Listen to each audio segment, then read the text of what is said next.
fun begins. How's it going? Hello. Well, Greetings, young Jedi. hello there. Hey everyone, Hybrid Toy Reviews here, and today we're taking a look at the Star Wars The Black Series, Savage Opress from the Clone Wars. You might remember a little while back I did a pre-review because I picked up this guy on eBay, the test shot factory leaked version of the figure. Gave us a really good idea of what we're getting here, but I am super excited to finally have the finished final result here in hand. As you can tell by that sticker on the front, I picked this up at Buy Sell Trade Ashtabula, one of my most favorite places to pick up figures. They're very local to me. If you are anywhere near Northeast Ohio or going to be coming through the area, go ahead and stop in the Ashtabula Mall. Buy Sell Trade Ashtabula is an amazing store, and I always love to go shop there. So with that said, thank you, Buy Sell Trade. Let's get into this Black Series review. You know how we do. Let's start with the box. And here we have Savage Opress in the box. This is your standard Black Series Deluxe packaging, being a standard box, just a little bit wider. You have your Black Series logo up above a big window showing Savage and his accessories off nicely. Buy Sell Trade sticker there. He's number 19 in the Clone Wars line, and his name is Savage Opress. Star Wars The Clone Wars in yellow across the front with a warning, 4+ and Hasbro. This side of the box features some cool artwork of him swinging his axe, looking really good, and his name down below. This side features your wraparound window, wraparound yellow stripe, and your Black Series logo.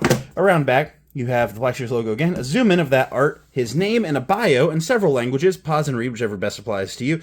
Number 19 in the line, bunch of legal stuff, Disney, Hasbro, barcode, legal stuff, no one cares! Hanger tab up top. Very standard action figure packaging stuff. Let's go ahead and get him out of the box and see what you get. So here's Savage out of the packaging. As always, we're going to start by taking a look at the accessories. We'll start with his axe. So the axe is really cool that they included it. I'm going to be honest, he only ever had it briefly in like one episode.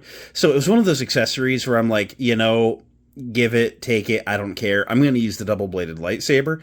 But it is really cool they included it. It's definitely an iconic thing for him, even though it was very, very brief. It is cast in a dark gray plastic, although it does look it's kind of like a oxidized metal, it's very nice.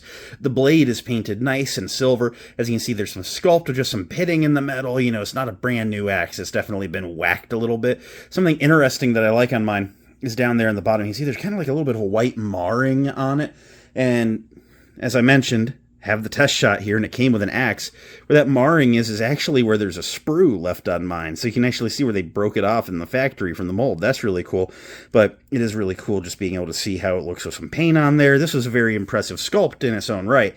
But it just is really cool seeing the finished one as well as the actual, unpainted, factory look.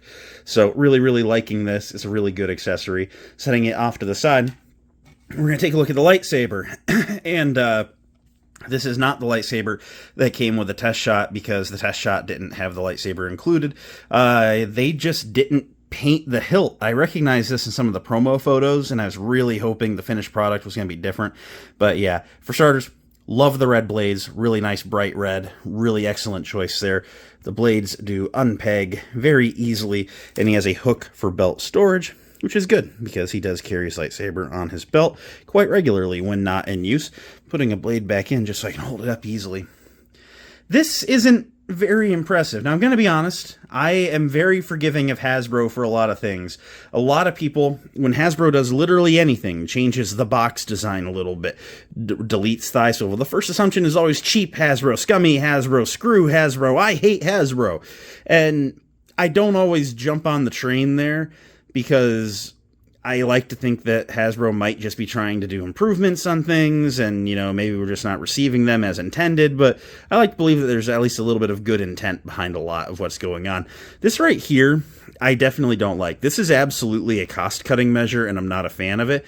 This is one of the first lightsabers in the line to not be painted, so they've used this plastic, which isn't even really silver. It's kind of like just a light gray. Looks very, very plasticky. It looks very cartoony. This looks like an accessory for that 4-inch 5 POA, line that's sitting on clearance at Walmart everywhere right now. And I just don't like this, not one bit. I really wish they'd go back to painting him silver. However, Shock T has an unpainted hilt in her promo photos. I'm not happy about that. The Ezra in his red Perdia robes that they just revealed on live stream today as of recording, I guess yesterday if you're watching on day of launch, but it's Tuesday. You know, he has an unpainted hilt. I really do not like the look of this going forward. So Hasbro, if you're here in the comments listening, I really hope that this doesn't become a genuine standard. It just looks cheap. It looks tacky. And I don't really think that we should be doing this in the line, not only just in mainline, but when you have a deluxe figure, and the whole thing with deluxe is it's a sculpt you can't reuse, it's a really big bulky figure, and it has premium paint apps. Where's my premium paint apps? You know, you know, man, slip something like this in the mainline here and there, hey, whatever, anything in the mainline goes. But on a deluxe figure, kinda penny pinching, Hasbro, not gonna lie.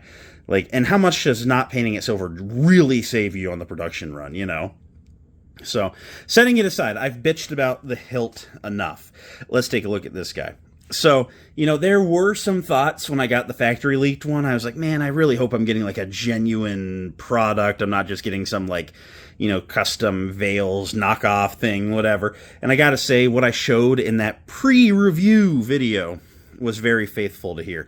Just to bring that figure in and set it off to the side. I mean, the paint hits are right. You know, it was everything except for the lightsaber and except for the soft goods and the paint on the face. So it's the same face sculpt, although it's really hard to see the expression there when you actually add all of the deco. This face is superb. I love this likeness. You know, obviously there's not really an actor to base it off of, so it just looks like Savage Opress. It's one of those idealized things. I like the idealized guessing work of animated characters when it's something like this, like a highly stylized alien. You know, when it comes to like the Rebels characters and such, I really think they should use the live action actors going forward, even if it's like an animated adaptation. But something like Savage, you can kind of do whatever. Like people are like, though the new Darth Maul figures don't really look like Ray Park. Like, who gives a shit? They look like Darth Maul, you know? Like, it doesn't bug me that bad. But I look at this, and this is just excellent. Excellent work. Very clean paint applications. Loving the paint on the antenna here, or not the antenna, the horns. Wow. I'm going to be chat clip that. But he looks superb. Going down the body, it's painted very much like the one that I showed off was, where he has some very nice paint going on the armor plating. Makes it look like very oxidized metal. There's a lot of scratching and scuffs going on. A lot of little wear and tear in the leathery chest portion going on. The gauntlets look just excellent. And just really loving the look of these gauntlets. He's got the black bands going on around the wrist. Really liking this. Of course, you have some purple going on. He does have some purple on the soft goods portion of the costume. People are like, is this a little too purple? I think it's pretty faithful to what we see in the show. Got purple on the front tabard, and then on the soft goods, and then on the pants. And then the boots have it going on. He's got some nice plating on the front, a little bit of weathering going on. Really love it. Spinning around back, he doesn't really have any of the scuffing on the back of the shirt, but I forgive it. He's always running into battle. Of course, he's not taking back shots, right?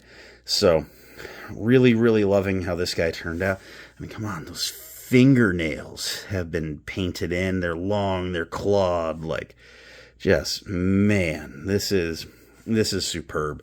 Putting it next to my test shot, they're pretty much the same. Maybe, I was gonna say, maybe the purple of the front flap's a little lighter on the official one. Or it could just be a lighting thing. They're very similar.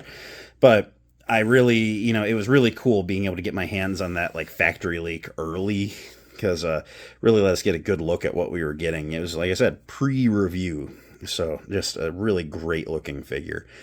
I gotta say, as far as the deluxe figures, I'll openly say some of them don't quite feel like you're getting $30 of value, or not $30, it'd be nice if they were 30, like 35, you know, like $33.99, whatever they're clocking at. But I feel like we are getting $10 more than an average figure here in some of the superb articulation, in just the deco. Like, we're getting a lot of really great stuff here. It'd be cool if the hilt was painted. But for reals, I'm really liking what we're getting here. Let's go ahead and run through some articulation. Just got to say, like I said in the pre-review, there's some bonkers stuff going on here. So there's points of articulation that you'll get in the Black Series, you know, where sometimes they'll throw in a gauntlet swivel or a boot swivel or whatever, and then, like, you know, you get them here and there on certain figures. but this deluxe figure really feels deluxe because of this. So he has your double ball neck system, which allows him to look that far up, that far down, side to side, and there's a ton of pivot going on in there.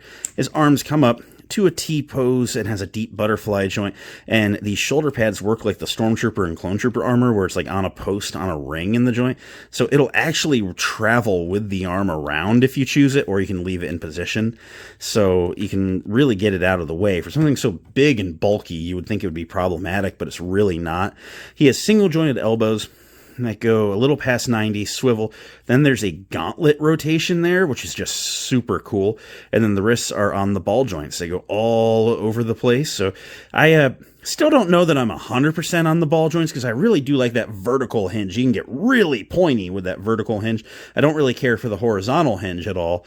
And I wish every figure just came with double verticals. But, you know, at least the ball joint means that they didn't stick you with the horizontal, because I've had Saber characters that can only do this. And it's like, great, you can't point it at anyone.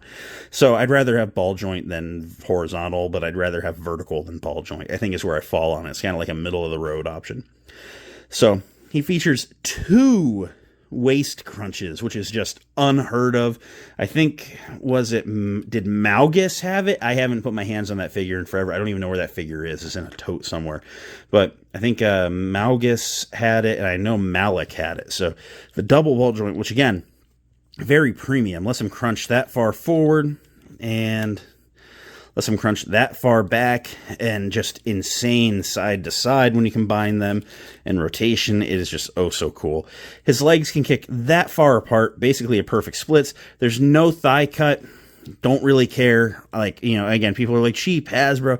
I don't care about the thigh cut. Like, you know, you get a little bit of pivot on the ball joint, but again, you have your knee swivel. Like, you can turn the foot that way, or in this case, he has a boot cut. You don't see that in the Black Series anymore either, and the knees can go to 90 degrees. So it's like, you can get his foot turned any way you want without that thigh swivel. Any figure these days is like that.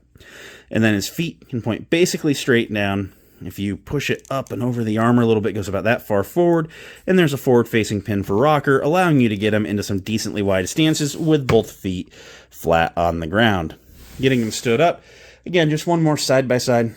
Here he is next to the test shot, moving that to the left. Here he is next to the Clone Wars Season 7 Darth Maul, getting Maul stood up. Here he is next to a Nemesis, Obi-Wan Kenobi, and then here they all are next to a Imperial Stormtrooper, just to show you a standard 6 inches on the dot height figure. And as you see, Savage Opress just absolutely towers over everyone else, as he should. Again, this is your 6-inch height figure, and they come basically to the shoulder of him. This guy is just shy of 7 inches tall, and it is just insane. Just what a hulking beast of a figure. Really, really loving how this guy turned out. All in all, he's amazing. Let's go ahead and jump to my wrap-up. So at the end of the day, what do I think of the new Black Series Savage Opress? Honestly, he is so super cool. I really, really love how this figure has turned out. He is huge. He's imposing. He is just insane. Is he worth the $35 price tag? Duh. I mean, look at this freaking thing. It's huge. They painted him crazy. And he is just super cool. It is rare for me to get so enthusiastic for a figure. Don't get me wrong. I have tons of figures. Obviously, I love them. But this guy is just nuts. I love it. I love this character so much. I love this figure so much. It is just one of those cool, you know, OP alien characters that came from the Clone Wars that we just latched onto as kids. Just everyone in my demographic thinks Savage Opress is the shit. He's just awesome. And Hasbro absolutely nailed it. Don't get me wrong. Hasbro nails it on just about everything they do these days. But Savage Opress is just so freaking cool. I really like this. Hasbro, great work here, I gotta say, on the sculpting side. I will say, the unpainted lightsaber, again, step in the wrong direction, Hasbro. I really don't want to see that going forward. I'm gonna reach out to some people I know. And, but yeah, just really loving this. So I just great work. I'm just speechless. Just great figure. Great work, Hasbro. I love to see it. Keep it up. So Thank you all for watching. It means a lot that you did. This has my recommendation. Go pick up Savage Opress. Thank you all for watching. I appreciate you always. I will catch you next time. May the Force be with each and every one of you, and goodbye.